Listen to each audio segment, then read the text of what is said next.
Ok, ce soir, Teilim 137. Refoua Shelema, Arachel, Bad Viviane, Esther, Akadosh Baruch Hu, Ishtachla, Refoua Shelema, qui donne une bonne santé, Bezrat Hashem. Ce cours, en grande partie, il est par son mérite des années du gâteau à la banane qu'on avait tous les mardis et le Perrier et le café chaud qu'on avait. Donc on va jamais oublier que Akadosh Baruch Hu il fasse que toutes ces brachot qu'on a fait et ces études qui lui soient une Refoua Shelema. Pareil, Refoua Shelema à Rachel, Myriam Bad Rachel, Akadosh Baruch Hu yishlach la refoua le Ramah Evarea Rana Veva Serida En Arefanala Betor She'ar Chole Amecha Israël. On prendra une seconde pour souhaiter un grand Mazal Tov. Elle n'est pas là. À Madame Koriat, que elle marie sa fille cette semaine, qu'Hachem lui donne une joie, santé et bonheur, et que le cours y soit le Hatzlacha du Khatan et à la Kala Bet Hashem Eden et Avraham. Teilim 137. Il parle un petit peu du mariage, comme on va le voir, mais qu'il soit pour eux joie et santé. Alors, pourquoi la ségoula du Teilim 137? Tov le omro, le ha'avir sina shesonim acherim. Alors, si vous avez des ennemis, bonsoir Moshe, des gens qui ont des ennemis et qui veulent que les ennemis ils disparaissent, alors dites ce Teilim et vos ennemis ils vont partir. Maintenant, ou bien des gens qui ont,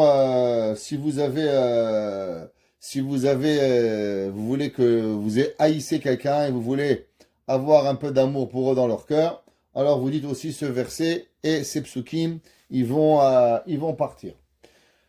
Ce Teilim 137, c'est un Teilim très très très très dur. Alors il y a des Teilim qui sont, on va dire, doux. Ces Teilim sont pas durs du tout et je vais expliquer pourquoi. Et pour ça, il va falloir qu'on comprenne à quel moment les Teilim, ils ont été écrits. Alors, ce Teilim, il n'est pas clair à quelle époque il a été écrit. Est-ce que ce Teilim, il a été écrit David Ameller qui a écrit le Teilim, ou ce Teilim, il a été écrit beaucoup plus tard, à l'époque de Ezra. Alors, vous savez qu'il y avait les premiers prophètes, Moshe Rabbeinu, premier prophète, dernier prophète de l'histoire juive, ok? Bon, ici il y avait les Avot, Avraham, Yitzhak, Yaakov et Shvatim, mais on va pas dire de la Torah. Moshe Rabbeinu, le maître des prophètes, dernier des prophètes, s'appelle Malachi.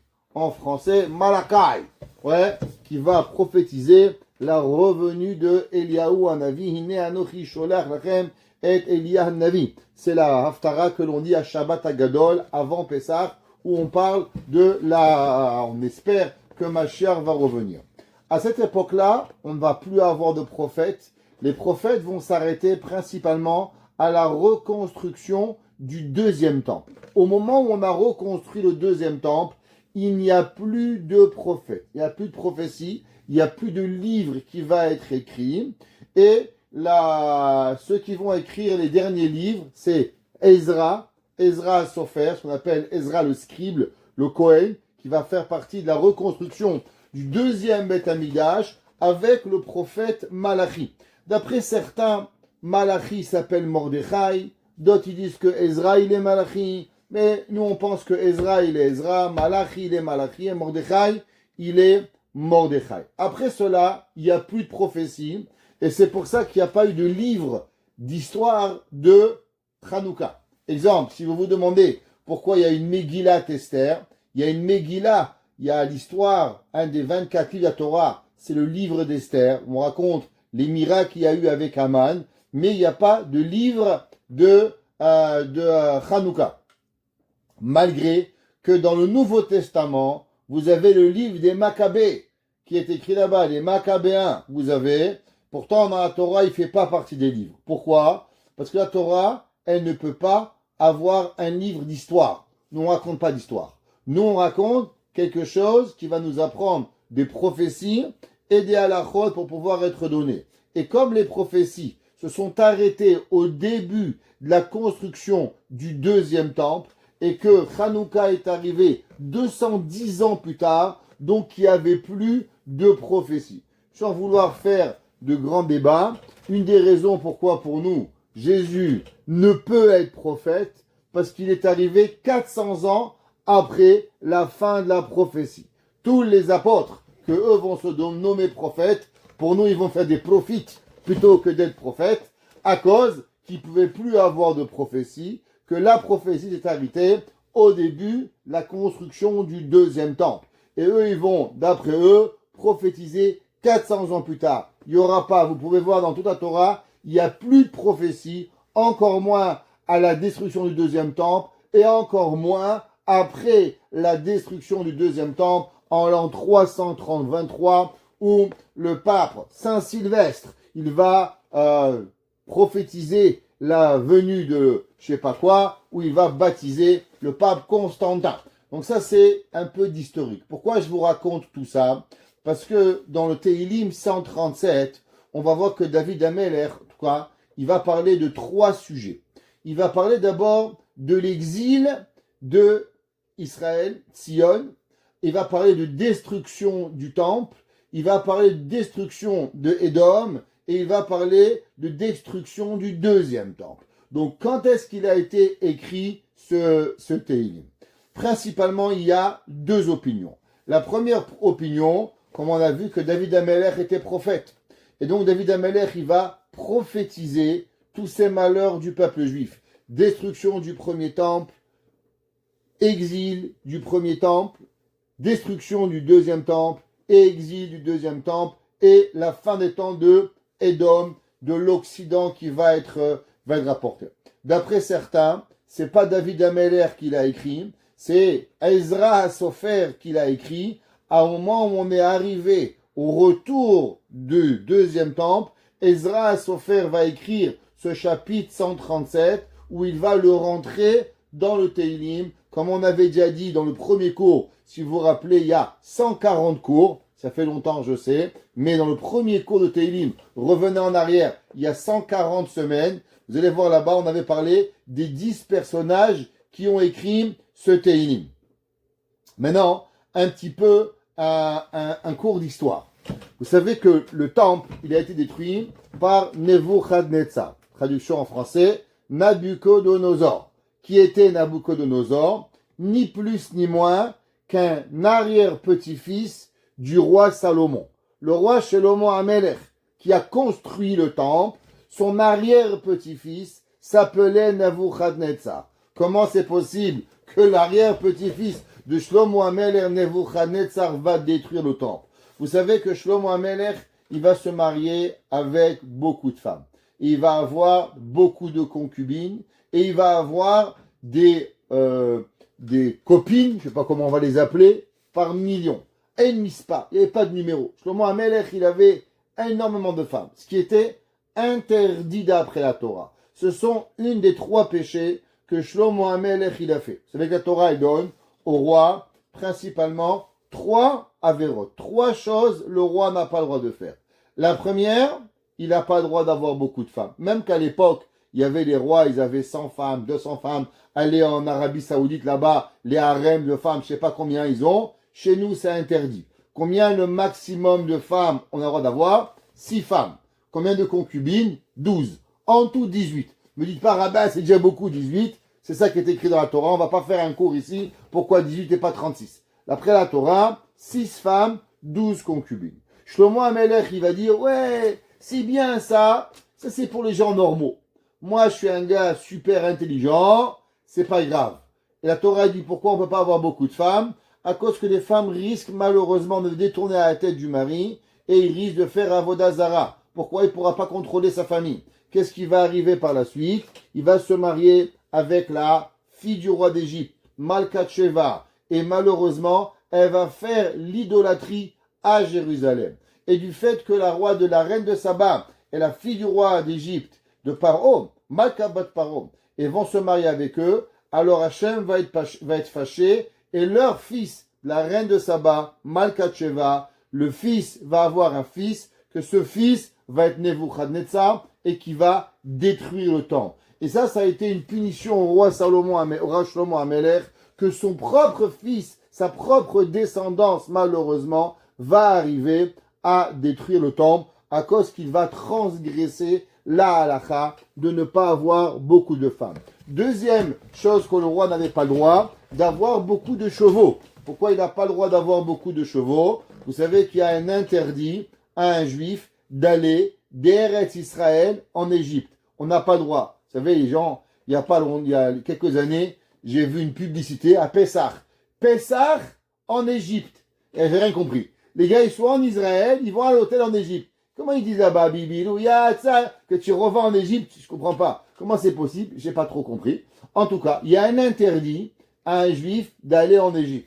Et pour ne pas qu'on va en Égypte, les plus beaux chevaux sont les chevaux égyptiens, les chevaux arabes. Alors Hachem, il a dit, tu vas avoir beaucoup de chevaux, tu vas repartir en Égypte. Alors n'aie pas beaucoup de chevaux, comme tu repars pas en Égypte. Shlomo Melech a dit, ouais, ça c'est pour les gens normaux, moi je suis super. Qu'est-ce qu'il va faire? Il va repartir en Égypte. Il va même se marier avec la fille de Paro et automatiquement il va transgresser. Pareil, ne pas avoir beaucoup d'argent et malheureusement il va en avoir beaucoup et il va aussi transgresser cela où le peuple va souffrir malheureusement.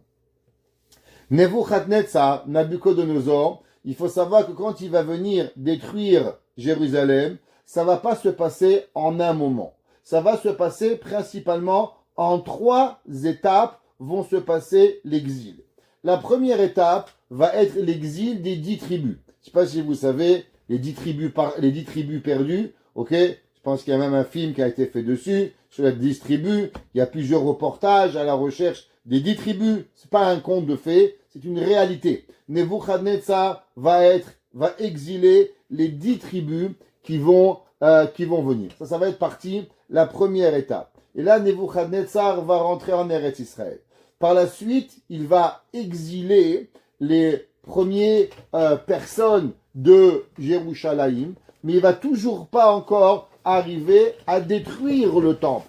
Entre autres, si vous vous rappelez l'histoire de Mordechai et Esther, Mordechai va être exilé d'Israël avec le roi Yechonia. Yechonia, il va être exilé de Jérusalem 15 ans avant la destruction du temple. Ça veut dire qu'il y a énormément de juifs qui vont être exilés d'Eretz Israël, mais le temple était toujours construit. Et seulement 15 ans plus tard, c'est là qu'il va y avoir la destruction du Beth Amikdash. Et alors, il y avait une grande discussion, à savoir, quand est-ce que les 70 ans commençaient? Est-ce que les 70 ans commençaient au début de l'exil des 10 tribus, à l'exil de Yechonia, à la destruction du temple, ou bien quand le dernier des Juifs, il va être quitté Jérusalem. Et la Torah nous dit que les 70 ans comptaient seulement à partir du moment où les derniers Juifs vont quitter Eretz Israël. Qui c'est qui va quitter au milieu? Un des grands personnages qui va voir et prophétiser et vivre la destruction de l'exil, c'était le prophète Jérémie. Yirmiya Navi, et il va écrire la Megillat Echa qui est une lamentation de l'histoire, la destruction de Yerushalayim.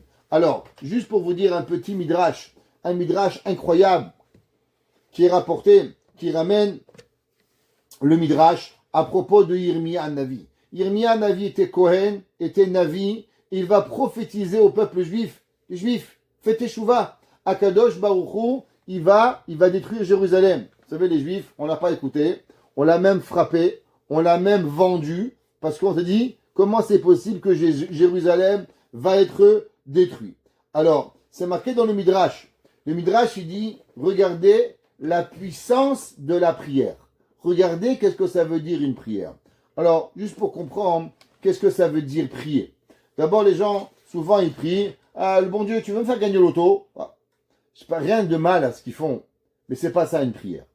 Une prière, c'est quand vous vous retrouvez tout seul, dans un endroit, avec votre livre, ou sans livre, vous seul, à Kadosh Baruch Hu, et il n'existe plus de jour, il n'existe plus de nuit, il n'existe plus de faim, il n'existe plus de fatigue. Vous êtes vous et à Kadosh Baruch Hu, et là vous pouvez déverser votre cœur. Vous pouvez pleurer, vous pouvez parler, vous pouvez être comme si que vous vous sentez avec le meilleur ami que vous avez, ou bien votre meilleur thérapeute, la personne qui vous comprend le mieux, et vous pouvez donner et déverser tout votre cœur. Ça, c'est ce qu'on appelle une tefila. C'est pas pour rien que d'après la Gemara dit que la prière, c'est quoi? Ça s'appelle avoda, un travail. C'est quoi? Lire un livre, Non, ça c'est pas un travail. C'est lire un journal. Lire le journal, vous lisez. La prière, c'est pas ça. La prière, elle s'appelle Avoda Shebalev, un travail du cœur que l'on va donner. Dit le Midrash. Anasov, Oto Adam, Shenifredu Ben Israël Mirmia Navi. Il dit le Midrash dans Yakut Shimoni, au moment où le peuple juif, il va se séparer de Yirmia Navi. Ouais, sur les fleuves de Babel. On sait qu'à Babel, à Naharot Babel, il y avait deux grands fleuves, comme on va voir dans 2 minutes. Le Frat et le Chidekel. Et à ce moment-là où on va se séparer de Yirmia Navi, Natloa Galuyot et Enehem, tous les exilés, ils ont versé leurs yeux, Veraou et Yirmia, et ils ont vu que Yirmia Navi, ce qu'il avait prophétisé, que l'exil, elle était vraie, elle va arriver. Alors, ils ont commencé à pleurer. Ils ont dit, Rabbeinu Yirmia, notre maître Yirmia, Are ata manichenu, tu vas nous laisser. Comment on va aller en exil sans toi, Yirmia? Comment c'est possible qu'on peut partir sans toi? Et ils ont pleuré. Al Naharot Bavel Shal Yashavnu Gambachinu. Dit le Midrash, c'est ça que le verset il dit, sur les fleuves de Babylone, le Frat, entre le Frat et le Chidekel, que nous avons pleuré. Alors Yirmia Navi, il leur a répondu. Et il leur a dit, écoutez, Me'id ani alai shamaim va'aretz. Alors, juste que vous comprenez, Jérémie a prophétisé plein de choses. Ils l'ont pas cru. Là, on est en exil. Tout ce que Yirmia a dit, c'est accompli. Donc là, on est que Yirmia Navi, c'est la bouche de Dieu. Donc tout le monde comprend que ce que Yirmia a dit, c'est pas un conte de fées, c'est pas de l'à peu près, c'est 100% vrai. Et Yirmia, il dit au peuple juif, écoutez mes enfants, jusque vous sachiez, Yirmia avait 15 ans, et les gens étaient beaucoup plus vieux que lui. Et Yirmia Navi, il dit, Me'id ani alai shamaim va'aretz. Je témoigne sur le ciel et la terre. C'est comme un genre de jurement qui dit Yirmia Navi. She'im bachitem bechia achat. Si vous aviez juste pleuré une larme, ad shaitem betzion lo gelitem. Il dit Jérémie, vous savez, si vous aviez juste pleuré une fois, au moment où on était en Israël, vous aviez pleuré et vous aviez demandé pardon à Kadosh Baruch Hu, juste une fois, alors je vous garantis que à Kadosh Baruch Hu, il vous aurait libéré. On a juste un nouveau user, s'il peut juste nous dire qui il est, la personne, sinon elle va devoir partir. S'il vous plaît, textez-nous qui vous êtes. Alors, Chachamim, ils nous disent, qu'est-ce qu'on apprend d'ici? On apprend d'ici l'importance que combien elle vaut une larme, une prière pour savoir quelle est la personne, à savoir qui c'est qui vient et qui c'est qui fait et qu'est-ce qu'il va donner dans la vie. Yirmia Navi, Ana Rod Bavel, Sham Yashavnu Gam Bachinu Bezochenu et Sion. Il y avait une fois une histoire. On raconte qu'il y avait, vous savez, il y avait une ville en Pologne. Elle était entre la Pologne et elle était entre la Russie. Alors des fois la ville, elle était polonaise et des fois la ville, elle était russe. Alors des fois les Polonais conquistaient la ville et des fois c'était les Russes. Et le cimetière de la ville, il était où? Il était en dehors de la ville. Alors chaque fois qu'il y avait un mort, alors qu'est-ce qui se passait? Tous les Juifs de prendre leur passeport. À l'époque, c'était pas comme maintenant. Aller chez le consulat, avoir une signature, et ils étaient, chacun d'entre eux devait passer pour pouvoir demander une autorisation à savoir qui c'est qu'ils étaient. Alors, l'histoire raconte que au bout d'un moment, ils en ont eu marre et ils ont demandé aux autorités est-ce qu'ils avaient le droit de passer à enterrer les gens sans passeport. Alors, ils ont réfléchi et ils leur ont dit, ok, de toute façon, combien de morts il y a déjà? Quand il y aura un mort, on pourra passer les frontières sans passeport. Avant cela, qu'est-ce qui est arrivé? Il est arrivé qu'il y avait un mort par mois, un mort tous les 3 mois. Et quand on est allé, on a vu qu'il y avait des morts. Et quand on est arrivé à la ville d'à côté, qu'est-ce qu'on a vu? Que là-bas, il n'y avait pas de cigarettes. là-bas il n'y avait pas d'alcool, là-bas il n'y avait pas de pain. Et là on a commencé à avoir un peu plus de morts. Et dans les cercueils, qu'est-ce qu'on mettait? On mettait des cigarettes, on mettait de l'alcool, et on commençait. Et au début on jouait le jeu, tout le monde pleurait, et on faisait passer le cercueil, et on faisait la contrebande. Et là, au bout il y avait un mort par mois, après on est passé à 2 morts par mois, après on est passé à 1 mort par semaine, après on est passé à 1 mort tous les jours, et au bout d'un moment, ça faisait l'aller-retour entre les deux villes. Et au bout d'un moment, il y en a un gardien, il a dit, je comprends pas, qu'est-ce qui se passe? Pourquoi? À cause que il y a personne qui pleure. Alors il a ouvert le cercueil, et quand il a ouvert le cercueil, qu'est-ce qu'il a trouvé? Des cigarettes, de l'alcool, et il a arrêté tout le monde. Et là, tout le monde a commencé à pleurer, pleurer, pleurer. Il leur a dit, le douanier, si vous aviez juste pleuré un peu avant, je vous aurais jamais arrêté.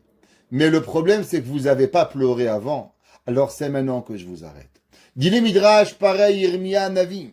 Yirmia Navi, il dit, si le peuple juif, à la place de pleurer au moment où on était en exil, mais on va pleurer avant d'aller en exil, alors jamais on n'aurait eu. Pareil, souvent des gens, ils pleurent quand il leur arrive des malheurs. Il dit le Midrash, si on avait juste su pleurer avant que les malheurs y viennent, qu'on a la santé, qu'on a la joie, qu'on a le bonheur, alors on n'aurait pas eu du tout, eu besoin de devoir pleurer. Pourquoi? À cause que ils sont pas, on n'a pas eu besoin de pleurer. Anarod Bavel, Shav Yashavnu Gam Bachin. De quoi on parle? Comme je vous ai expliqué, sur le fleuve de Babylonie, qui est entre le Frat et le Chidekel, là-bas on s'est assis et on a pleuré. Et ils se sont arrêtés. Gam Bachinu. Ouais. Et pourquoi on a pleuré? Bezochenu et Tzion. À cause qu'on s'est rappelé de Tzion.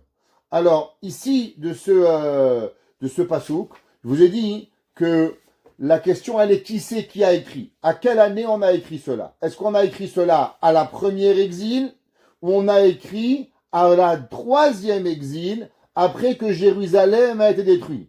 Alors, la première et la 2e exil, Jérusalem était encore entière.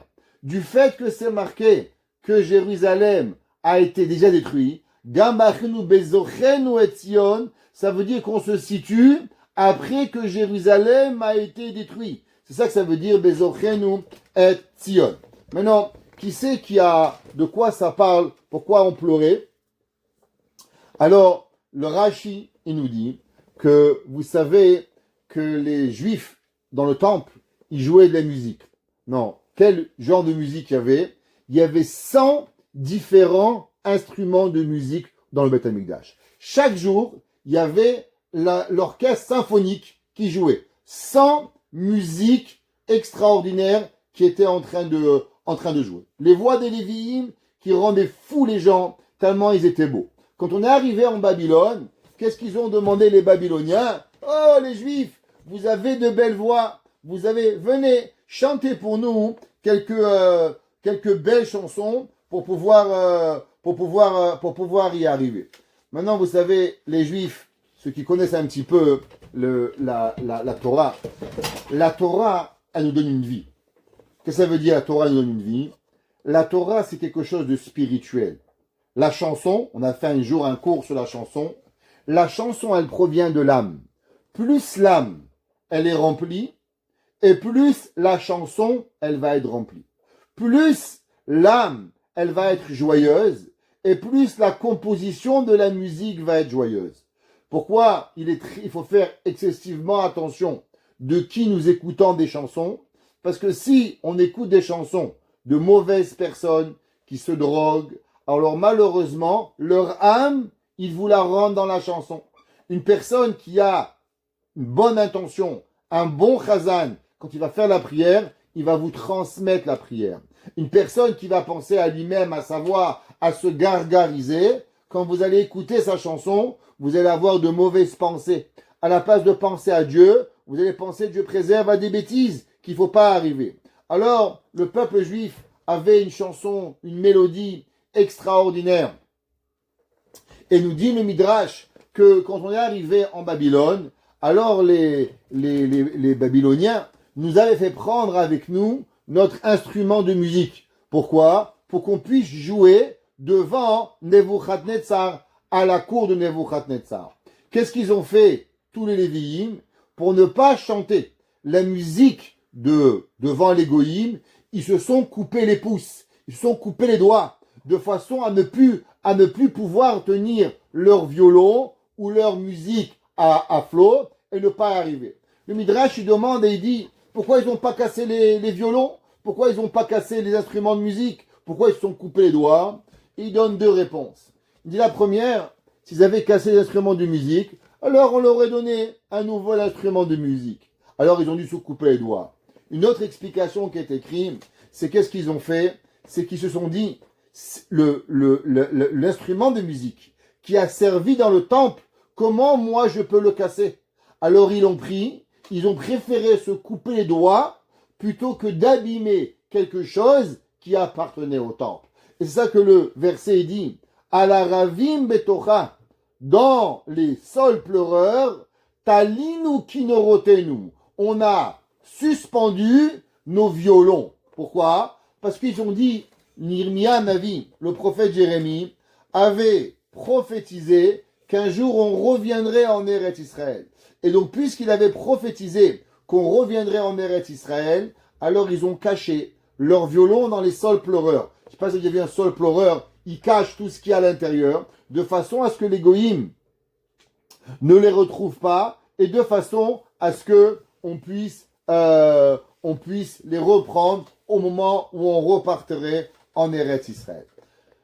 Quelle différence ça fait qui a écrit un verset?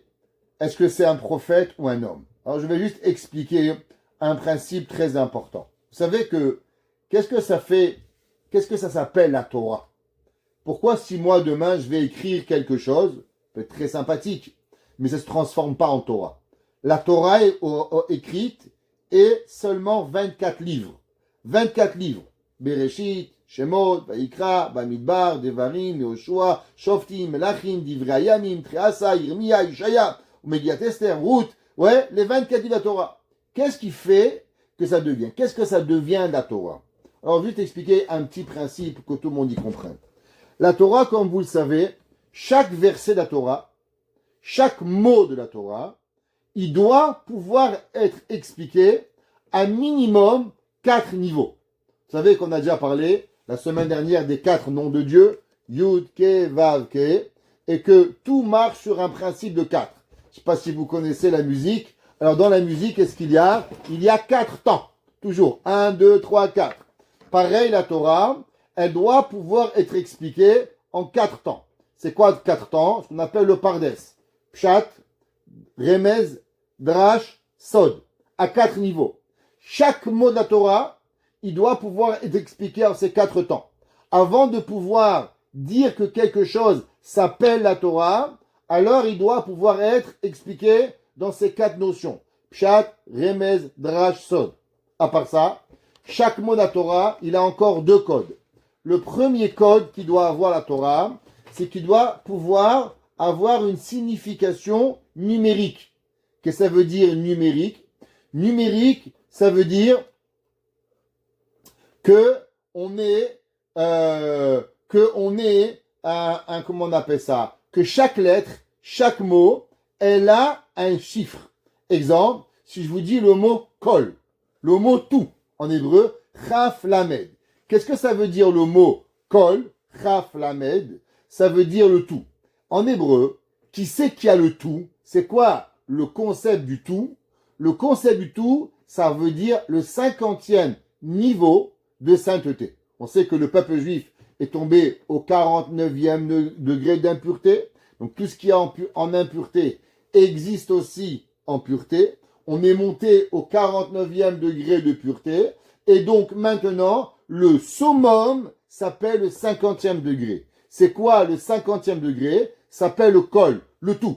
C'est pour ça que la valeur numérique de tout en hébreu, c'est combien? 50. C'est ça qui va pouvoir y arriver. Le kol. Exemple, si je vous demande que, en hébreu, comment le numéro 1, c'est quoi le chiffre 1? Le chiffre 1 veut dire Aleph. Aleph, ça veut dire une lettre, mais ça veut dire aussi Alouf. Que veut dire le mot Alouf? Alouf veut dire le maître. C'est qui? Qui est un? Dieu est un. Dieu est unique. C'est pour ça que Dieu, Aleph, qui est Alouf. Donc chaque lettre, elle doit avoir une correspondance numérique. Et elle doit vouloir dire quelque chose. Sinon, ça ne peut pas marcher. C'est pas de la Torah. La Torah, c'est pas des mots en plus, des mots en moins. Chaque lettre, chaque mot, il a une signification. Maintenant, ça s'arrête pas là. Savoir qu'en hébreu, chaque lettre de la Torah, elle va se transformer dans un code qui s'appelle Atbash. Ah, là, on va compliquer un petit peu. Qu'est-ce que ça veut dire Atbash? Alors, les lettres de la Torah, elles se lisent à l'endroit et elles se lisent à l'envers. Alors, chaque mot, il doit pouvoir avoir une signification de chaque côté. D'un côté, ou il doit avoir une signification de l'autre côté. Sinon, on ne peut pas. Exemple, si je vous dis, que veut dire le mot? On va prendre toujours le mot kol, tout. Mais non, qu'est-ce que c'est quand vous avez tout? Alors, vous pouvez aller l'air. L'air, c'est partir. Pourquoi? Les mêmes lettres. Kol, l'air. Elles reviennent. Parce que l'homme, il part de ce monde quand il a tout eu. Quand l'homme, il a fini sa mission, le tout, c'est là qu'il va partir. C'est pour ça que Dieu a dit à Abraham, l'ech lecha, va pour toi. Ça veut dire, si tu vas vouloir arriver à vouloir grandir et à avoir le kol, qui est ce qu'Abraham, il a été, Vachem birech et Abraham, bakol, alors il a dû avoir quoi? Le l'ech, aller, qui est l'inverse. Maintenant, ça ne s'arrête pas là. Donc on a les mots qui vont d'un côté, on a les mots qui vont de l'autre côté pour pouvoir y arriver. Mais il y a encore un code. Il y a beaucoup de secrets ce soir, gratuitement, je suis gentil. Le code qui s'appelle Atbash. Il y a encore un code qui est encore un peu plus compliqué, mais ça c'est de la Kabbale, on ne va pas rentrer ce soir. C'est quoi le code de Atbash? Alors la première la Torah, c'est la lettre Aleph. La dernière lettre de la Torah, c'est quoi? Tav. La deuxième la Torah, c'est Bet. L'avant-dernière, c'est quoi? Shin. At, Bash. Chaque mot de la Torah, quand vous voyez le mot, en vérité, vous avez un code pour inverser chaque lettre par rapport à la première et à la dernière. Ça veut dire, si vous voyez par exemple le mot Av, ouais, en vérité, quand on va inverser les mots Av, qu'est-ce qu'on va avoir? On va avoir Tash. C'est quoi? Taf, Shin. Aleph, Bet, Gimel, ça fait Tashir. A, Alpha, Beta, Gamma, Aleph, Bet, Gimel, ce qui vous donne à la fin Tashir. C'est quoi? Ou bien Sheret, servir Dieu. Donc chaque mot de la Torah, en vérité, vous pouvez le prendre et vous allez le transformer avec ce code de Atbash. Il doit dire une signification, il doit dire quelque chose, et il doit vous apprendre quelque chose. Sinon, c'est pas de la Torah. Ça rentre pas dans la catégorie de la Torah pour pouvoir y arriver. Et maintenant, chaque mot de la Torah, il a un pshat dans le drash, un pshat dans le remez, un pshat dans le sod. Maintenant, pareil, qu'il y a 4 étapes sur 4 mondes, et vous devez les interrelier, ça vous donne un minimum de 16 explications par mot. Maintenant, sur ces 16 explications, la Gemara dit qu'il y a 70 façons de les comprendre, donc vous multipliez 16 par 70. Maintenant, sur ça, on multiplie par 600 000 âmes, donc vous faites 16 par 70 fois 600 000, et vous obtenez le chiffre minimal obligatoire de chaque mot de la Torah. Donc on monte à des millions. Ça s'appelle la Torah. La Torah, c'est pas un écrit, pas un bout de papier. C'est pas une histoire. La Torah, elle doit être comprise à chaque mot, à chaque lettre, à chaque état de la Torah. C'est pour ça que quand on se demande qui a écrit, pourquoi ça a été écrit, parce que la Torah, on doit savoir à quel niveau l'apprendre. On l'apprend au pshat, on l'apprend au drash, on l'apprend au remez et on l'apprend au sod. Alors le verset de Anarod Bavel, même qu'on ne sait pas qui l'a écrit, mais du fait qu'il est rentré dans la Torah, alors automatiquement, il a reçu toutes ces 600 millions d'explications que je viens de vous donner, il a obligatoirement été rentré. Et c'est pour ça que qui c'est qui va le rentrer? Ezra à Sofer. Comment il s'appelle Sofer? Sofer qui comptait. Pourquoi il comptait quoi? Il comptait chaque lettre et il comptait chaque mot, à savoir est-ce qu'il va rentrer dans les 6 millions d'explications que je viens de vous expliquer. Et ça, c'est le Teilim que David Ameler, il a écrit. D'accord? Al-Aravim Betocha. Pasuk Gimel. Kisham, She'elunu Shuvenu Divreshir. Alors, David Ameler, il a écrit et il dit que là-bas, on nous a demandé que l'on va chanter. Ouais. Qui nous a demandé? Nos ennemis. Les ennemis d'Israël, ils ont voulu qu'on l'en chante. Par exemple, vous savez, la chose, la plus grande absurdité qu'il y avait dans les camps de concentration, c'était quoi? Que d'un côté, les Allemands, ils tuaient les Juifs, et de l'autre côté, ils leur faisaient faire des concerts, des chants. Je comprends pas.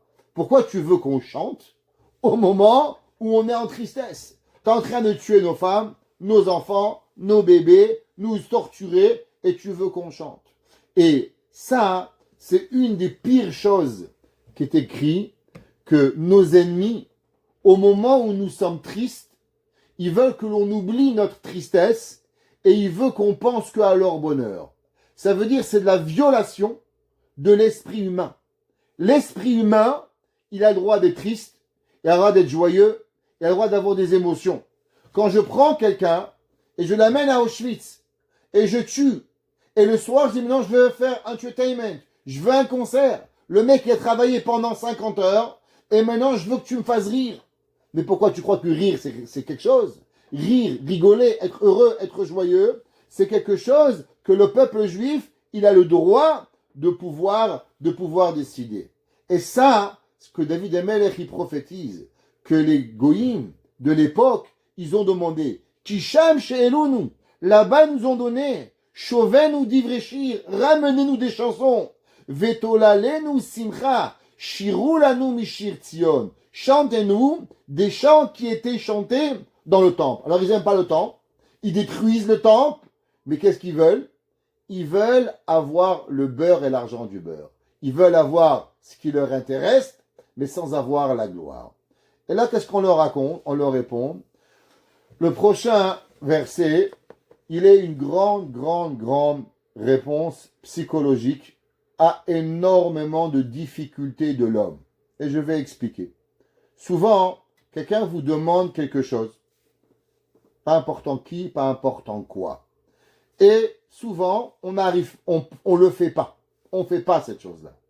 Et là, quand on vous demande, mais pourquoi tu le fais pas? Pourquoi tu fais pas A? Pourquoi tu fais pas B? Pourquoi tu parles pas assez? Qu'est-ce qui arrive? Pourquoi? La réponse, David Ameler, il dit, souvent, c'est pas qu'on veut pas, mais c'est que l'on peut pas. David Ameler, il dit, l'erreur de l'humanité, c'est de croire que des fois, les gens, ils vous demandent, pourquoi tu fais pas? La réponse, c'est pas pourquoi je fais pas, c'est que je ne peux pas. Quand l'homme, il arrive à ça, ça veut dire qu'il y a des choses qu'on peut pas. Exemple, Rabbi Nachman de Breslev, il dit que les sentiments sont difficiles à les effacer. C'est-à-dire arriver à un niveau de pas avoir de sentiments.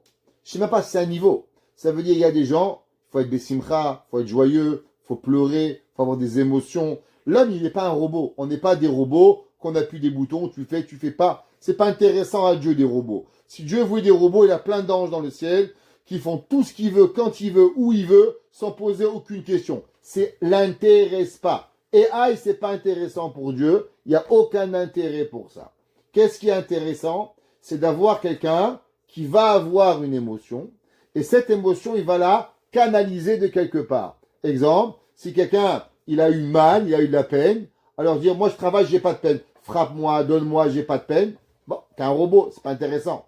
L'inverse, tu m'as fait de la peine, et bien à partir de maintenant, je vais avoir plus d'empathie vers les gens. je vais être plus gentil avec les gens, je vais donner plus, je vais pouvoir être plus sensible, je vais garder cette émotion pour pouvoir faire quelque chose de positif. Ça, c'est ce qui intéresse Akadosh Baruch Hu, qu'on prend l'émotion qu'on la donne. Exemple, quelqu'un on lui fait, il est énervé.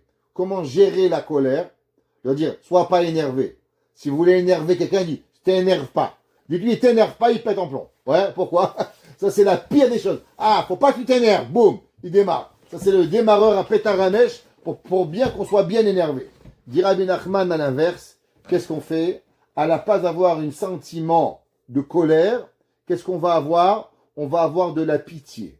Transformons la colère en pitié. Quand j'aurai vraiment pitié de toi, je suis pas fâché avec toi, j'ai pitié que tu es tellement un abruti. J'ai pitié de toi. Tu es tellement bête que j'ai pitié de toi. Et vous allez voir que ce sentiment de transférer la colère en pitié, elle va vous relâcher. Elle va vous enlever. C'est le même sentiment. Tu es pas une bonne personne parce que j'ai pitié de toi. David Amelech, il dit pareil dans Teilim, que quoi? Qu'est-ce qu'ils ont dit le peuple juif, les Lévi'im aux Babyloniens? Er Nashir Shir Hashem. Comment tu veux qu'on chante? C'est pas qu'on veut pas, mais c'est que l'on peut pas. Comment tu peux nous demander cette chose-là? Er Nashir et Shir Hashem al Admat Nechar. Comment tu veux que nous, on puisse chanter en dehors de Eretz Israël? Comme j'ai expliqué, le chant n'est pas seulement une belle voix. Le chant est une connexion avec l'âme. L'âme, pour être connectée, elle a besoin de spiritualité. Où est-ce que l'âme va retrouver sa spiritualité? Elle retrouvait sa spiritualité dans le Beth Amikdash. Le Beth Amikdash était le summum de la connexion entre le corps et l'homme. Le corps, il est de matériel, l'âme est de spiritualité. Ce qui était, et on vit dans un espace, l'espace qui était un espace ni spirituel ni matériel, s'appelait le temple. Donc dans le temple, un endroit qui s'appelle le Makom Amikdash, là-bas l'âme pouvait arriver à une spiritualité énorme, où elle pouvait arriver à pouvoir chanter, à pouvoir se connecter avec Akadosh Baruch Hu. Les Lévi'im ont répondu aux Babyloniens, Er Nashir et Shir Hashem, vous voulez que je vous chante des cantiques de Dieu? Al Admat Nechar, sur une terre qui est tellement éloignée et qui n'existe pas, qu'il n'y a pas malheureusement de sainteté, et qui est une terre seulement étrangère, alors le peuple juif il peut pas. C'est pas que l'on veut pas, mais c'est que l'on peut pas. Et rappelez-vous ça, c'est en psychologie, quand souvent on a de la difficulté avec quelqu'un, avec un enfant, avec un mari, avec une femme, avec une mère, avec quelqu'un. La première question qu'il faut se demander, est-ce qu'elle ou il peut pas, ou il ou elle ne veut pas? Et souvent, ma première réaction, c'est elle veut pas, elle m'aime pas. Mais en vérité, c'est peut-être pas qu'elle veut pas, c'est peut-être que la personne, ouais, quand ça on parle pas ni masculin ni féminin, la personne au sujet, elle peut pas.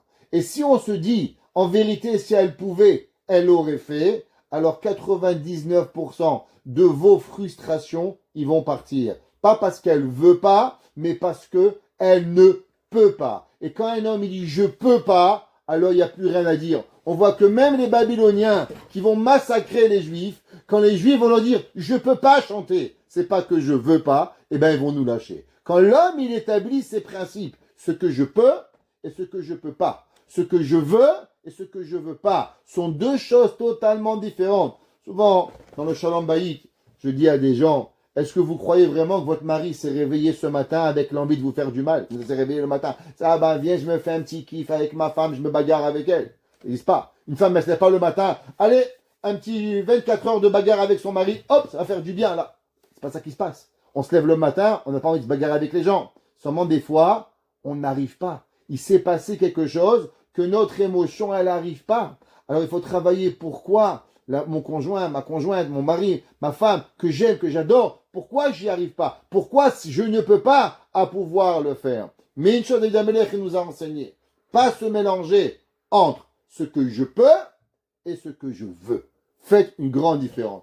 Je me rappelle toujours mon papa, caché dans une longue vie, quand on lui demandait des choses quand il était petit, il disait papa, j'ai besoin, je veux. il me disait, tu veux ou tu as besoin? Deux choses différentes. Tu as besoin d'une paire de chaussures, c'est une chose. Tu veux, c'est autre chose. Et moi, je veux aussi aller en vacances. Moi aussi, je veux une voiture. On peut vouloir beaucoup de choses. Savoir différencier les émotions, comment ça arrive. Et c'est une des choses que les parents, souvent, ne font pas attention à leurs enfants. Ou bien même quand ils parlent entre eux, j'ai besoin, t'as besoin ou t'as pas besoin. On a 45 paires de chaussures, Baruch Hashem. On a la bleue, on a la noire, on a la verte, on a la violette, on a les roses. Ouais, j'ai raconté un jour, j'ai vu quelqu'un en vacances, il avait 3 valises. Je lui dis, pourquoi 3 valises? Il m'a dit, une pour moi, une pour ma femme. J'ai la troisième, il m'a dit les chaussures de ma femme. Une valise de chaussures. J'ai dit, bon, chez l'homme, une valise de chaussures? Ouais, une valise de chaussures. Voilà, Baruch Hashem, on a tout ce qu'on a besoin. La question, c'est s'arrêter. Quand on a une envie, est-ce que tu as envie? Est-ce que tu veux? Ou est-ce que tu as besoin? Et si on s'arrêterait à ce qu'on a besoin, vous allez voir combien on va diminuer nos envies de ce qui arrive. Ok, Pasouké. Le Pasouké, il est le verset que l'on dit le jour du mariage. Vous savez que le jour de chaque mariage, il est l'obligation de se rappeler de Jérusalem. Et on dit, Im eshkacher Yerushalayim. Si je vais oublier Jérusalem, Tishkach Yemini, je vais oublier ma main droite. Qu'est-ce que ça veut dire? Alors, David Amelech, il dit principalement que les Lévi'im, ils ont dit, qu'est-ce que c'est un juif? C'est quoi un juif?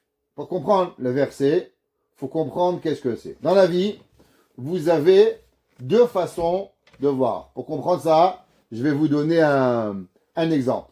Je ne sais pas si vous avez déjà vu Charlie Chaplin. Ouais. Alors Charlie Chaplin, ça bouge. Pourquoi? Parce que c'était des images. Ouais. Et on les faisait avancer vite. Et ces images-là, elles donnaient l'impression d'avoir un film. Mais en vérité, ce n'était pas un film. Qu'est-ce que c'était? Ce sont des images à des moments différents que vous pouvez penser à voir, comme un dessin animé. Ça s'appelle un dessin animé. Avant, on faisait des dessins, plein de dessins. Et avec la caméra, on avançait rapidement. On faisait 100 images et ça donnait un mouvement qu'elle montait. Mais en vérité, ce n'était pas comme ça. C'était plein d'images qui montaient, chaque mouvement de la main. Et avec la vitesse, ça vous donne d'avoir la sensation d'avoir quelque chose qui bouge. D'accord? Pareil. Vous avez une photo. Vous avez une photo, c'est une image. Et vous avez quoi? Vous avez un puzzle. C'est quoi un puzzle? Comme le Québec, un casse-tête. Ok? Alors, c'est quoi? C'est des milliers de petits morceaux qui fabriquent une photo. Mais vous comprenez que de loin, peut-être, ça a l'air pareil. Mais quand vous vous rapprochez, une belle image et un casse-tête ou un puzzle, c'est pas beau. Il n'y a rien de beauté. Maintenant, si vous voyez dans la grande photo, plus vous allez avoir de pixels, et plus la photo, elle va être plus belle. Plus vous allez avoir 10 millions de pixels, 20 millions de pixels, plus quand vous allez imprimer la photo, elle va être d'une clarté comme une réalité qui va y arriver. Donner un exemple. Il y avait un jour, en France, il y avait le roi de France, c'était Louis XV, il a décidé de faire un concours de la plus belle peinture à Paris. Donc il a décidé de faire un grand concours où tous les peintres d'Europe pouvaient venir peindre quelque chose et on allait voir qui va être le plus grand peintre. Donc ils ont décidé, mais qu'est-ce qu'on va peindre? Tout le monde devrait peindre la même chose. Et la décision a été faite que tout le monde devait plus peindre un bol et un fruit. Et le roi allait décider c'était quoi la plus belle peinture. Alors tout le monde s'y est mis comme ça. Ils ont travaillé tous pendant 2-3 semaines, je sais pas. Et le jour où tout le monde devait exposer sa peinture, ça devait se passer au château de Versailles à Paris. Alors tout le monde est arrivé, ils ont mis leur stand et ils ont mis leur peinture. Il y avait là-bas un peintre qui avait aussi peint comme tout le monde. Et au moment où il a peint son dessin, il a posé, est venu 3 corbeaux et ils ont attaqué la peinture. Maintenant le pauvre, il avait 3 trous dans la peinture. Il a dit, ça y est, c'est fini, j'ai perdu le concours. Le roi, il est passé, il a dit, pourquoi il y a 3 trous dans votre peinture? Il dit, Mechila, monsieur le roi, il n'a pas dit Mechila, il dit, je m'excuse, voilà, j'ai dessiné un bol avec des raisins, et 3 corbeaux, ils ont attaqué la peinture. À la fin, On m'a dit, qui a gagné? Elle dit, c'est lui. Il dit, lui? Mais il y a 3 trous dans la peinture. Comment il peut gagner? Il dit, vous n'avez pas compris. Si les corbeaux, ils ont attaqué que cette peinture, c'est que les corbeaux, ils ont cru que les dessins des raisins, c'était des vrais dessins. C'est des vrais raisins. Ça veut dire, si le corbeau, il a attaqué cette peinture, ça veut dire que la peinture de ce monsieur, elle représentait le fruit le plus exact dans la réalité de la peinture. La preuve, c'est que même les corbeaux se sont trompés. S'ils n'ont pas attaqué la pomme ou les raisins du voisin, ça veut dire qu'ils ne ressemblaient pas à une peinture. Pareil, qu'est-ce que ça veut dire un juif? Un juif, c'est pas des milliers de dessins collés que quand on avance, alors ça a l'air de marcher. C'est pas un puzzle où on a des petits morceaux et quand on voit de loin, ça marche. Le juif, c'est une entité. Le juif, il est quelque chose que quand tout marche, ça marche. Comme il disait notre cher grand penseur Obélix. Qu'est-ce qu'il a dit? Quand l'appétit va, tout va. Nous, on dit quand la Torah va, tout va. Qu'est-ce que ça veut dire quand la Torah va, tout va? Ça veut dire que l'homme, le juif, il ne peut pas être déconnecté de rien. Qu'est-ce que ça veut dire? Nous, Jérusalem, c'est pas un souvenir. C'est pas quelque chose de lointain. Il y a 3000 ans, il y a 2000 ans. C'est pas quelque chose, on espère. C'est pas les gens, vous savez, j'aimerais bien que l'Australie la vérifie. C'est pas ça. Chez nous, Jérusalem, le temple, le Beth Amikdash, fait partie de nous. Quand tu enlèves le Beth Amikdash, alors tu enlèves tout. Il reste rien. Pourquoi? Parce qu'on enlève la vie. Un juif, tu lui enlèves la main droite. C'est quoi une main droite? C'est la tfila. Tu enlèves la main gauche, c'est les tfilines, c'est les tzitzit.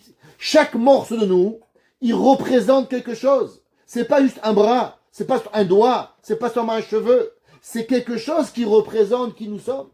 David Amelech, il écrit Imeshkacher Yerushalayim en forme de question. Si je pourrais oublier Jérusalem, Tishkach Yemini, alors ma main droite, je pourrais l'oublier. Pourquoi? La même façon qu'un homme ne peut jamais oublier sa main droite, parce qu'elle fait partie de lui-même, il est une entité. L'homme, il n'est pas, c'est quoi moi? Mon œil, ma tête, mon pied. Non, toi, c'est ta tête, ton pied, ton bras, ta existence, toute ta vie, c'est toi. Tu ne peux pas être séparé de toi. T'as mal aux dents, t'as mal à tout le corps. T'as un petit orteil cassé, t'as mal à tout le corps. Pourquoi? Parce que tu es une entité. Pourquoi la Torah a 613 mitzvot? Parce qu'il y a 248 membres, 365 nerfs. On est une entité de mitzvot. On représente quelque chose pour pouvoir arriver.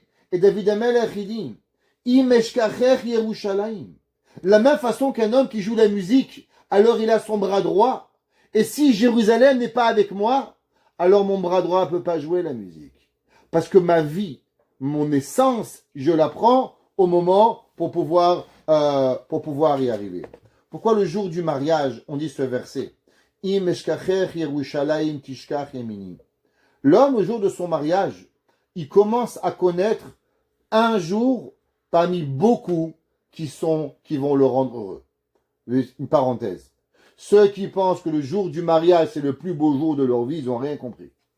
Le jour du mariage, c'est seulement la première page du livre de la joie. La première page. Après, il y a les Shabrachot. Après, il y a les naissances.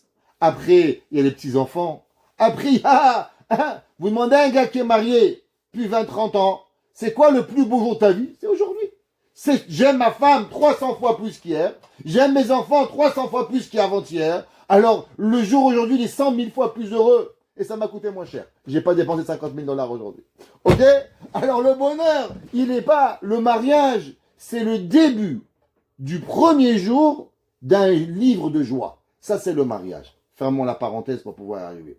À ce jour-là, l'homme, il faut qu'il sache que autant qu'il est heureux, mais en vérité, le bonheur ultime, il pourra le connaître seulement quand il pourra revenir à Jérusalem. Pourquoi? C'est quoi Jérusalem? C'est quoi Yerushalayim? Comme j'ai expliqué, Yerushalayim, c'est la connexion entre l'âme et le corps. Qu'est-ce que c'est le mariage? une connexion entre deux personnes, entre un homme et une femme. Et l'homme et la femme, ils sont deux parties d'un neshama.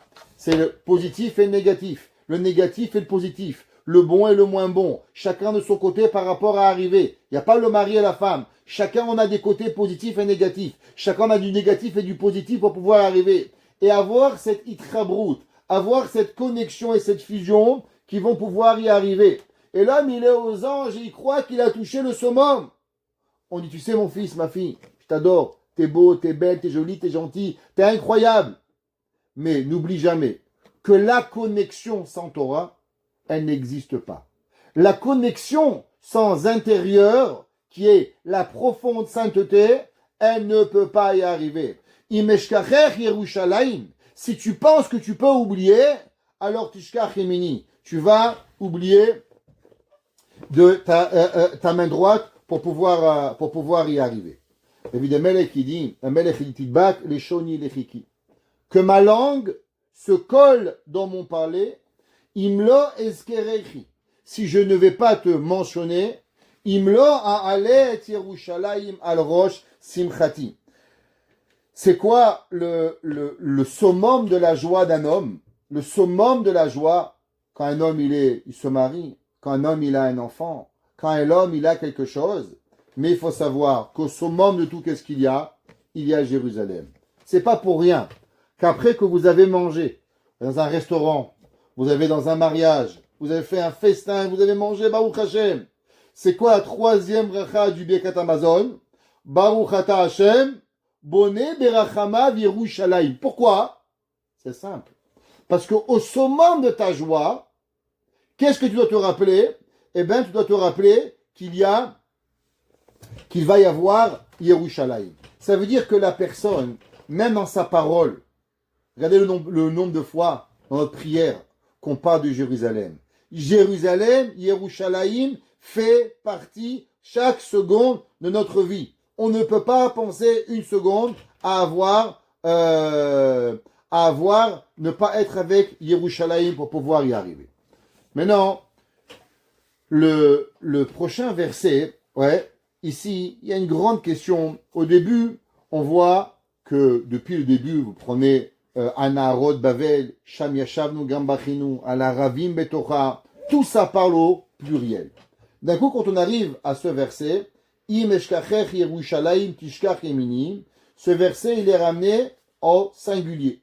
Tous les commentateurs, ils demandent, je comprends pas, pourquoi tu as parlé au début au pluriel, et quand tu arrives Im Eshkachech, si je t'oublie. Pourquoi on parle de je t'oublie? On parle maintenant au singulier et non au pluriel pour pouvoir y arriver. Alors, la réponse, elle est, comme je vous ai expliqué. De la même façon que le peuple juif, les mitzvot ne sont pas des puzzles, des morceaux connectés. C'est une entité. Chaque juif, entre nous, on est ensemble. Si on avait dit im neshkacher au pluriel, c'est qu'on n'est pas ensemble. La Torah, quand elle parle du peuple juif, comment elle parle? Am Israël, un peuple. On est une entité pour pouvoir y arriver. Chaque fois que l'on va parler, on va parler im eshkacher. De la même façon qu'au personnel, on a toutes les mitzvot et on ne peut pas se dissocier des mitzvot. Pareil de l'autre côté, au moment où on va parler de l'oubli, d'une peine, d'une douleur, on est toujours en unité pour pouvoir y arriver. Maintenant, les versets qui arrivent, cela, on ne parle plus de Jérusalem, mais David Amelech, il va parler de la vengeance de nos ennemis, parce qu'ils nous ont fait beaucoup de mal. Alors David Amelech, il va parler de ce qu'il souhaite malheureusement à nos ennemis. Zechor Adonai, souviens-toi, Kadosh Baruch Hu, Libne Edom, au peuple de Edom, et Yom Yerushalayim, le jour de Jérusalem, à Omrim, qu'ils ont dit, Aru, Aru, détruisez, Ad Hayesod, jusqu'à la racine, jusqu'au bas, à la base, bas. De quoi il parle ce verset? D'abord, comprendre historiquement pourquoi on parle d'Édom. On a commencé à Narod Bavel. On parle qu'on était en galoute babylonienne. Pourquoi d'un coup on parle de Babylone? Le Talmud, il dit, de là on voit que David Amelech, il a prophétisé la destruction du deuxième temple. Que quoi? Que David Amelech a dit, qui c'est qui a détruit le deuxième temple? C'est les Romains. Les Édoms, et Romains c'est Édom. Que quoi? Qu'au moment du deuxième temple, les Romains, ils ont voulu détruire Jérusalem jusqu'à là-bas. Ils ont voulu détruire tout ce qui existait sans vouloir se rappeler de rien. Ils ont non seulement cassé le temple, ils vont broyer le temple, ils vont labourer le temple jusqu'à la base pour Dieu préserve, faire oublier au monde, même Israël. Entre autres, vous savez ce qu'ils ont fait? Si vous vous demandez une question un jour, d'où provient la Palestine? Comment on est arrivé à un peuple palestinien? Il n'y a jamais eu de roi, il n'y a jamais eu de règne, il n'y a jamais eu rien. D'où est-ce que c'est? C'est les Romains. En l'an 135, qu'est-ce qu'ils vont faire? Pour faire oublier qu'il y avait un jour un peuple juif en Israël, ils vont appeler Israël Palestine. Pourquoi? Pour que même le nom d'Israël, il soit effacé de la carte. C'est de là que c'est, historiquement, d'ouvrir le mot palestinien, Palestine, revient de quoi? De la péninsule arabique qui était Jordanie, Israël, Syrie, qui appartenait à Rome, et Rome va mettre toute cette péninsule-là, va l'appeler Palestine. Pourquoi? Pour qu'on oublie qu'un jour, il y avait un peuple qui était juif là-bas. C'est pour ça qu'ils vont l'appeler Palestine. Maintenant, David Amelech, il dit deux choses. La première, c'est que David Amelech, il dit à Hachem, regarde ce qu'ils vont faire. Regarde le deuxième temple, comment ils vont nous faire du mal. Le Ibn Ezra et le Radak, ils sont pas très d'accord avec ça. Et il dit qu'en vérité, on parle toujours du premier temple. Et quoi? Qu'est-ce qui s'est passé au moment où Babylone va détruire Israël? Alors les Juifs vont se sauver. Et quand ils vont se sauver, ils vont passer par Édom. Et qu'est-ce qu'il va faire Édom? Édom va les tuer. Et Édom va les remettre aux Romains. Ça vous rappelle souvent l'histoire, quand il y avait en Allemagne ou en Pologne des Juifs qui se cachaient, qu'est-ce qu'ils faisaient les Polonais? Ils les reprenaient et ils les ramenaient aux Allemands. Eh bien, l'histoire n'a fait que se répéter. Qu'au moment de la destruction du temple, qu'est-ce qu'ils ont fait? Le peuple de Édom est arrivé à Jérusalem et ils ont dit Arou Adaye Sodba, détruisez-les jusqu'à la base pour pouvoir y arriver. Les commentateurs, ils disent quelque chose d'incroyable. Mais c'est vraiment extraordinaire. Vous allez comprendre quelque chose. Vous savez que aujourd'hui, si vous demandez à un homme normal, un humain, qui a un petit peu d'intelligence, je vous promets pas un Einstein. J'ai pas besoin d'Einstein et j'ai pas besoin d'un grand génie. Demandez à un homme, juste qui a assez d'intelligence, de réfléchir sur ce qui se passe dans le monde. Et dites-lui, monsieur, madame, d'après vous, qu'est-ce que le monde, il essaye de faire? Qu'est-ce que le monde? Qu'est-ce qu'il veut? Qu'est-ce qu'ils veulent les entreprises du monde? La réponse que vous allez devoir obtenir est une chose. C'est que le monde, il part dans une débauche. Prenez aujourd'hui les sites pornographiques. Chaque jour, des milliers de sites, des milliers dans le monde, à un niveau que même les gouvernements, ils peuvent plus arrêter. Ils n'arrivent plus à plus comment gérer. Ça veut dire que la débauche mondiale, elle est incroyable. Les mariages entre hommes, les mariages entre femmes, tous les niveaux de la société, elle est complètement détruite. Qu'est-ce qu'on fait? On essaye de débaucher le monde. L'homme, avant, il avait un respect. Un homme est un homme, une femme est une femme. Aujourd'hui, il n'y a rien. Des viols par milliers. Dieu préserve les prisons. On ne sait plus comment arrêter. Il y a des villes entières. Prenez Las Vegas. La débauche à un niveau incroyable. Personne ne comprend qu'est-ce qu'il y a. Comment on est arrivé là à un massacre pareil. Vous avez jamais posé la question. Le monde ne réfléchit pas. Le monde n'a pas envie d'être normal. Il n'y a pas des gens dans la terre qui se disent, bon, allez, on va se réveiller un beau jour, être une bonne personne. Qu'est-ce qui se passe dans le monde? Pourquoi on doit arriver à une débauche pareille? Alors il a écrit, un des élèves du Harizal, il y a 500 ans. Il y a 500 ans. Voilà. Pas aujourd'hui, il y a 500 ans. Et il dit, regardez le verset. Qu'est-ce que c'est Édom? Édom, on sait, aujourd'hui, c'est l'Amérique. L'Amérique représente l'Occident. Zechor Hashem libnei Adom. Dieu, il va se rappeler à l'Occident. Et Yom Yerushalayim, le moment du jour de Jérusalem. Qu'est-ce qu'ils vont vouloir faire? Arou, Arou. Détruisons. Qui? Le peuple juif. Jusqu'à quel niveau? Ad ha-Yesod. C'est quoi Yesod? Yesod, c'est la 6e sphère. Vous savez qu'il y a Chesed, Gvura, Tiferet, Netzach, Od, Yesod, Malchut. Qu'est-ce que c'est Yesod? Yesod, c'est la sphira de Yosef Hatzadik. C'est quoi Yosef? Yosef, il a combattu l'immoralité. Yosef, il aurait pu être immoral avec Madame Potiphar. Yosef, il va garder la moralité. Il a dit le Talmud du Harizal. Vous savez qu'est-ce que Edom va chercher? Edom va chercher de détruire le Yesod. C'est quoi? De détruire la moralité dans le monde. Pourquoi? Pour s'assurer que Mashiach ne vienne jamais. Qu'est-ce que Edom? Qu'est-ce que l'Occident recherche? L'Occident recherche une chose. L'éloignement du peuple juif d'Akadosh Baruch Hu. À travers quoi? À travers l'impudeur. À travers apporter la catastrophe dans le monde pour pouvoir y arriver.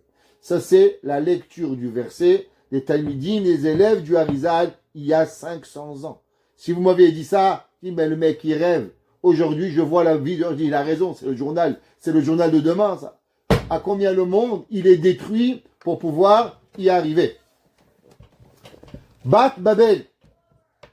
Que dire Bat Babel? Peuple de Babel. Hachedouda. Qui a été quoi? Qui a malheureusement, qui a été conquite. Ashrei, Shiachalem lach et Gemulech, que Dieu te paye ton prix chez Gamal Talan. Alors de quoi on parle ici? Alors vous savez que quand on est allé, on a été pris par Nebuchadnezzar. Après il y avait un roi qui s'appelait Koresh. Ouais, le roi Koresh qui va reconstruire le 2e temple.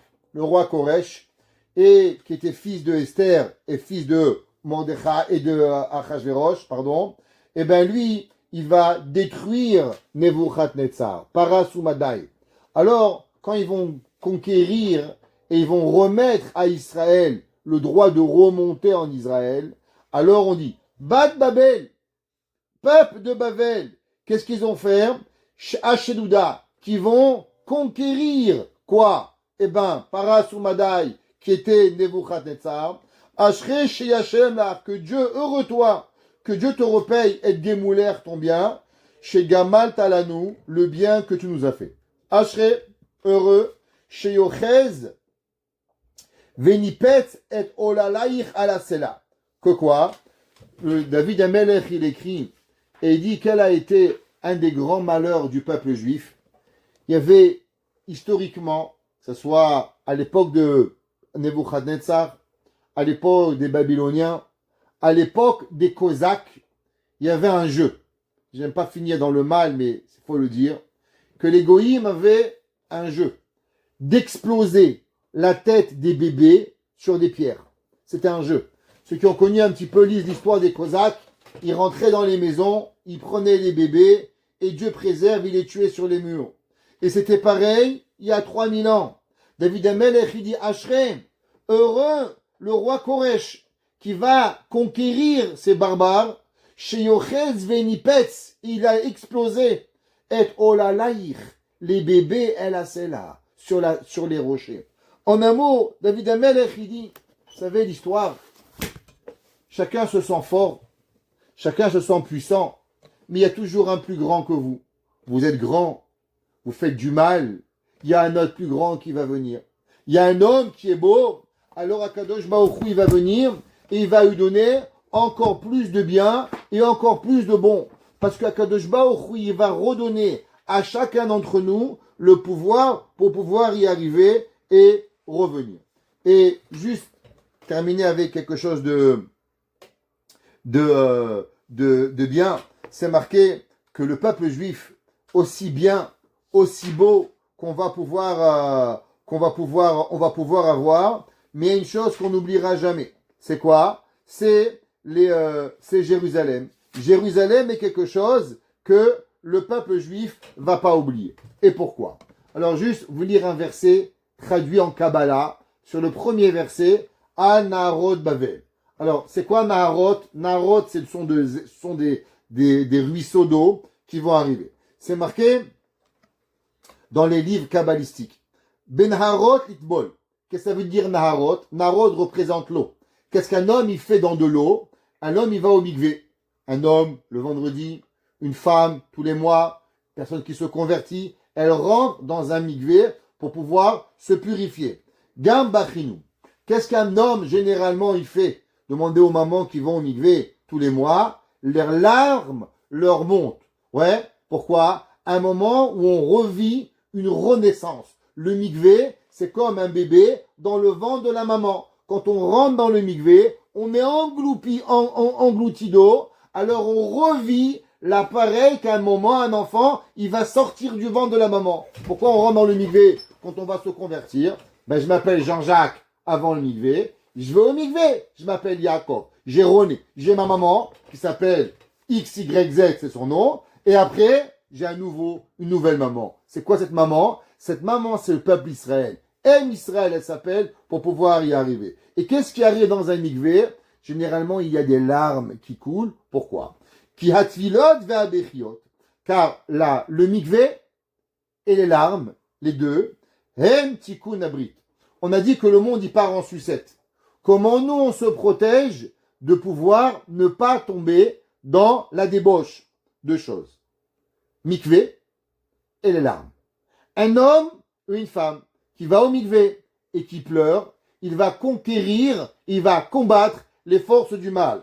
C'est pour ça que c'est marqué Bezochenu et Tzion. Quelle est la valeur numérique de Tzion? La valeur numérique de Tzion, c'est la même valeur numérique que Yosef. Qui est Yosef? Yosef est le symbole de la pureté qui existe dans le peuple juif. Qu'est-ce qu'on a dit tout à l'heure? On a dit qu'à la fin, Haru, Adaye Sodba. Qu'est-ce que le monde, il veut? Détruire la base. Alors maintenant, relisez le verset. Naharot Bavel. C'est quoi Naharot? Sur les fleuves. C'est quoi les fleuves? Les fleuves représentent le mikvé. Babel représente le mélange dans la tête de l'homme. L'homme, il est complètement perdu. Sham Yashavnu. Là-bas, qu'est-ce qu'on fait? Gam Bachinu. Alors on pleure dans le mikvé. Bezochenu et Tzion. Alors on va se rappeler de Tzion, qui est quoi? Qui est Yosef? Yosef qui est la pudeur. Alors avec cela, Akadosh Baruch Hu nous pardonnera et on arrivera, grâce à la pureté du mikvé et grâce à nos larmes dans nos prières, qu'Akadosh Baruch Hu nous amène à pouvoir véritablement revivre très prochainement la reconstruction du troisième temple. Bimera, Biyamenu. Amen.